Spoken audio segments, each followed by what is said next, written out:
Olá pessoal, tudo bem? Henrique aqui com vocês mais uma vez e hoje nós vamos começar um assunto diferente. Nós vamos aqui criar uma playlist que será em paralelo com o nosso estudo de direito constitucional e o nosso assunto é um assunto muito importante, não só para provas e concursos, mas é um assunto muito importante para a vida, para o dia a dia. Nós vamos falar sobre a Lei 13.146, conhecida como o Estatuto da Pessoa com Deficiência. E na aula de hoje, a primeira aula sobre essa lei, nós vamos falar sobre as disposições gerais. Então, sem mais delongas, vamos ao nosso assunto. E neste nosso primeiro mapa, nós vamos falar sobre a finalidade desta lei. A Lei 13.146, ela é destinada a assegurar e promover em condição de igualdade o exercício dos direitos, aqui está uma bonequinha exercitando, o exercício dos direitos e liberdades fundamentais da pessoa com deficiência. E aqui, pessoal, eu desenhei um bonequinho na cadeira de rodas, e eu quero que você guarde o seguinte, que esse aqui vai ser o nosso bonequinho para representar a pessoa com deficiência. Tudo bem, pessoal?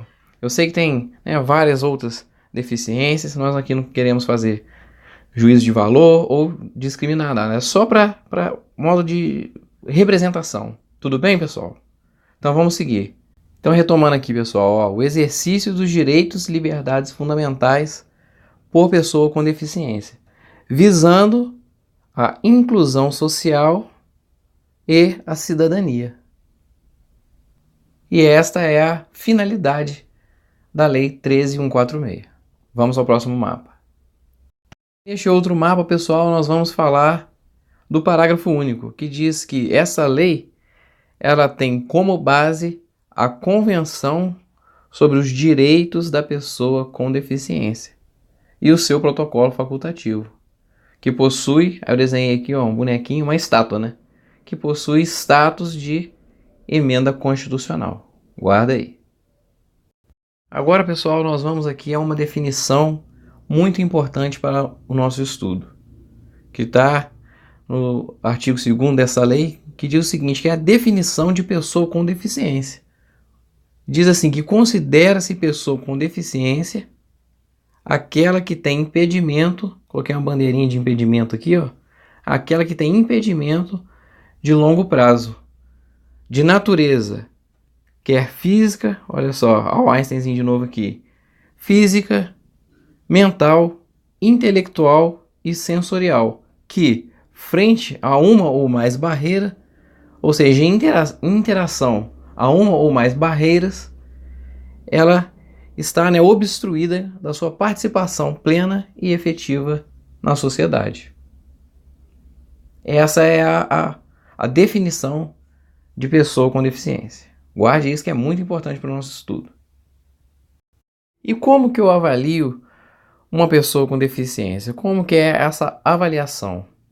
Lembrando, pessoal, que quando necessária, que às vezes não vai ser nem necessária, quando necessária, esta avaliação ela será biopsicossocial e realizada por uma equipe. Eu fiz aqui ó, um emblemazinho, aqui, um escudozinho, né, de uma equipe, realizada por uma equipe tem uma multiplicação multiprofissional e interdisciplinar, que é direito constitucional, direito administrativo, português, disciplinas, né, interdisciplinar. Então, multiprofissional e interdisciplinar.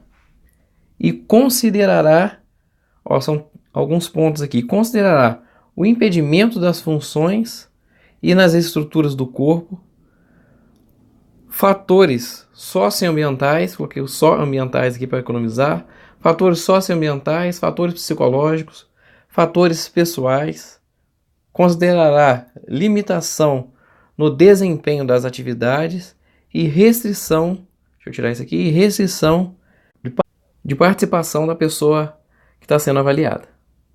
E é o poder executivo, desenho o ônibus executivo aqui, e é o poder executivo que vai criar esses instrumentos para poder avaliar, os instrumentos para avaliação. Vamos para o próximo. Agora, para fins de aplicação desta lei, para a aplicação dessa lei, consideram-se, pessoal, aqui são 14 pontos que nós vamos falar a respeito. Eu vou citar aqui os 14, depois eu venho explicando cada um deles. E é o seguinte, ó, são eles: acessibilidade, desenho universal, tecnologia assistiva, barreiras, comunicação, adaptações razoáveis, pessoa com mobilidade reduzida. Tem mais aqui, vamos passar o mapa. Temos ainda atendente pessoal, acompanhante, elementos de urbanização, mobiliário urbano, residência inclusiva, as residências inclusivas, né? E a moradia para a vida independente. E por fim nós temos aqui também o profissional de apoio escolar. E agora nós vamos ver sobre cada um deles. Então beleza, pessoal. Agora nós vamos explicar aqui um por um. Eu vou começar por acessibilidade. Acessibilidade, guarda o seguinte: é a possibilidade e condição de alcance. Desenhei aqui até um bonequinho em cima de uma caixa. Ele está tentando pegar aqui uma bolinha em cima do guarda-roupa. O que aconteceu? Foi dado condição para que ele pudesse alcançar o seu objetivo. Acessibilidade, pessoal, é basicamente isso. É para superação, são instrumentos criados para superação de barreiras. E barreiras nós vamos ver daqui a pouquinho. O segundo ponto, nós vamos falar sobre o desenho universal. O desenho universal são produtos para todos, por isso que é universal. E guarda o seguinte: o chamado tamanho único. E dois são os pontos importantes. Eles não precisam de projetos específicos e não precisam de adaptações razoáveis. Para a prova, você deve guardar isso. Mas as hipóteses em que comprovadamente o desenho universal não possa ser empreendido, o que se deve fazer? Deve ser adotado as adaptações razoáveis. E por último aqui, nós temos o terceiro ponto, que é a tecnologia assistiva, também conhecida como ajuda técnica, tem como objetivo promover a funcionalidade, que seria melhoria nas condições de uso. Por exemplo, aqueles suportes, né, para segurar um garfo, para segurar uma caneta, às vezes a pessoa tem deficiência, aquele suporte para a pessoa digitar no teclado do computador. Resumindo, são instrumentos para melhorar a sua função, né, de um produto, de um serviço. Vamos adiante. Vamos falar sobre barreiras. Barreiras que, por definição, o que são barreiras? Barreiras são entraves, são obstáculos. Guarda, é tudo aquilo que vem obstacular a participação social e a acessibilidade. E as barreiras, elas podem ser classificadas em... são seis tipos. Nós temos, primeiro, as barreiras urbanísticas, que são as existentes nas vias e espaços públicos e privados, aberto ao público ou de uso coletivo. Nós temos as barreiras arquitetônicas, coloquei aqui um desenho bem de arquiteto, as barreiras arquitetônicas, que são edifícios públicos e privados, que também podem vir a obstacular a pessoa com deficiência. Terceira barreira são as barreiras nos transportes, é o sistema de transporte e os meios de transporte em si.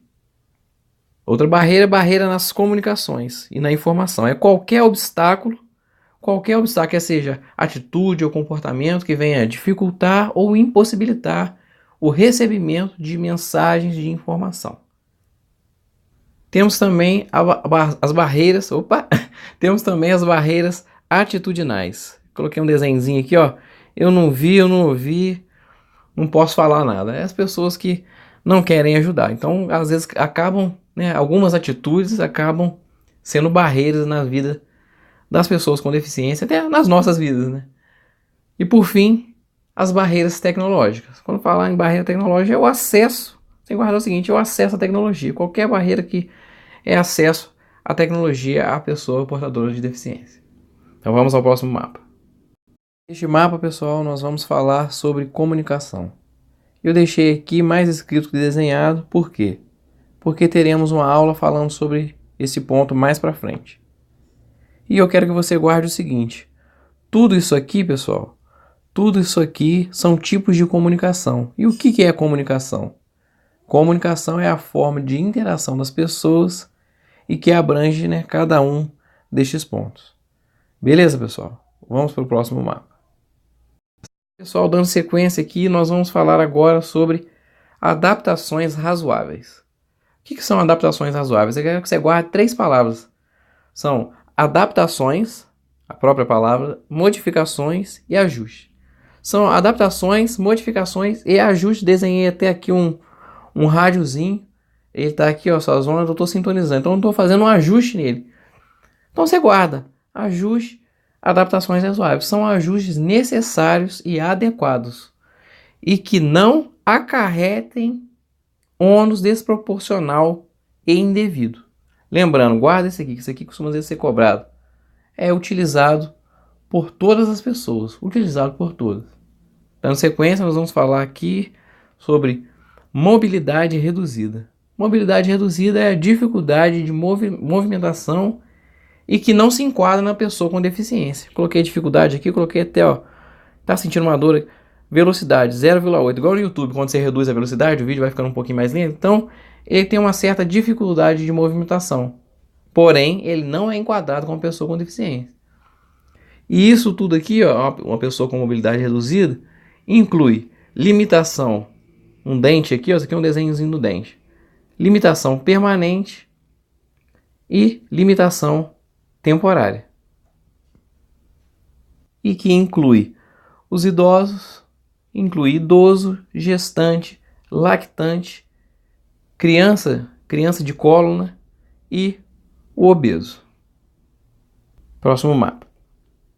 E aqui, pessoal, nós vamos falar sobre 2 pontos. Vou fazer uma divisão aqui, ó, tá? A e B. Nós vamos falar sobre atendente pessoal e acompanhante. O atendente pessoal é a pessoa que assiste ou aquela que presta, né? Ou presta auxílio à pessoa com deficiência. E ela pode ser remunerada ou não. Lembrando que isso aqui pode ser cobrado em prova. Não são consideradas, guarda bem, não são consideradas profissões regulamentadas. E o acompanhante é aquela pessoa que vai acompanhar. É engraçado, né? Acompanhante acompanha, parece idiota, mas quando você vê acompanha, é o acompanhante, porque ele não vai falar. Só que ela também pode ser um atendente pessoal. Então você pega essas referências aqui de profissão, de remunerado ou não, e entende. Por exemplo, você vai ficar com um parente seu no médico. O que você é? Você é um acompanhante. Entendeu? Mas você, às vezes, eu sou do trabalho da saúde e tal. Então quer dizer que eu sou um atendente pessoal? Não. Olha só, você também pode ser um acompanhante. Entendeu, pessoal? Então, presta bem atenção aqui em alguns pequenos pontos de diferença. Tenta perceber na vida real, né? O que é um acompanhante, o que é um atendente pessoal. Porque é isso aqui, tem alguns exercícios. Você pode praticar alguns exercícios e ver como que é cobrado. Então vamos ao próximo mapa. Na sequência aqui nós vamos falar sobre os elementos de urbanização. O que são os elementos de urbanização? São componentes de obras de urbanização. Aí você pode imaginar a iluminação pública, você pode imaginar a pavimentação, imagina aqueles passeios quadradinhos, sabe, de calçadão que às vezes tem nas cidades. Então, são isso, o esgoto, a rede de esgoto. Olha, outro ponto, os mobiliários. Mobiliário urbano. O que são os mobiliários urbanos? São objetos, desenhei aqui um dado, 2. São objetos existentes nas vias e nos espaços públicos. Coloquei aqui uma via, uma ruazinha com olho, via. Nas vias e no espaço público. O que seria isso? Agora você imagina. Faz parte da mobília da sua cidade. Aí são aqueles bancos, né, as lixeiras. Depois você pode até pesquisar no Google sobre, né, elementos de urbanização, mobiliários urbanos. Você vai achar lá mais coisas. Aqui só para representar, para você guardar o que é cada um deles. Então vamos dar sequência. Temos também, pessoal, as residências. E a primeira residência que nós vamos falar são as residências inclusivas, que são ofertadas pelo Sistema Único de Assistência Social, também conhecido como SUAS, e são destinadas a jovens e adultos com deficiência e em situação, guarde bem essa palavra, de dependência, em situação de dependência, quando não tem condição de autossustentabilidade e questão com vínculos familiares fragilizados. Temos também as moradias para a vida independente, que são para proporcionar apoio coletivo e individualizado a jovens e adultos com deficiência. E o objetivo dessa casa aqui, pessoal, é proporcionar autonomia. Guarda essa palavra-chave. E vamos ao próximo mapa. Por fim, pessoal, nós temos o profissional de apoio escolar. Lembrando que isso aqui também pode ser uma casa, também pode ser uma moradia. E ele tem como objetivo o quê? Um apoio escolar, coletivo e individual. E ele vai ajudar a pessoa com deficiência nas atividades escolares, qualquer que seja o nível da educação, o nível escolar, né? Pode ser ensino médio, pode ser ensino básico. Ele vai ajudar nas atividades escolares que fizer necessário, né? E olha só, coloquei aqui, por exemplo, na alimentação, na higiene, no transporte, ele fica responsável por isso. Ó, coloquei aqui, qualquer nível de educação, quer seja público, quer seja privado também. E excluídas, pessoal, excluídas apenas o quê? As técnicas ou procedimentos identificados com profissões legalmente estabelecidas. Aí sim, aí exclui. Entendeu, pessoal? Então, aquilo que, né, compete a um profissional específico determinado por lei, aí não é mais com o profissional que vai ajudar no apoio escolar. Tudo bem, pessoal? Agora nós vamos às perguntas. Terminando aqui, pessoal, nós vamos deixar alguns exercícios para você fixar melhor essa aula. Sugiro que pause o vídeo, copie as perguntas e você, sabendo responder cada uma delas, digamos que você já vai estar habilitado nessa parte da matéria, que é sobre as disposições gerais. Pessoal, chegamos ao final de mais uma aula. Espero que vocês tenham gostado deste nosso novo assunto. E um forte abraço a todos, fiquem todos com Deus. Não deixe de se inscrever no canal, de deixar o seu comentário se você gostou desse nosso novo assunto, se você gostou da aula ou não. E é isso, pessoal. Um abraço a todos, até a próxima. Valeu!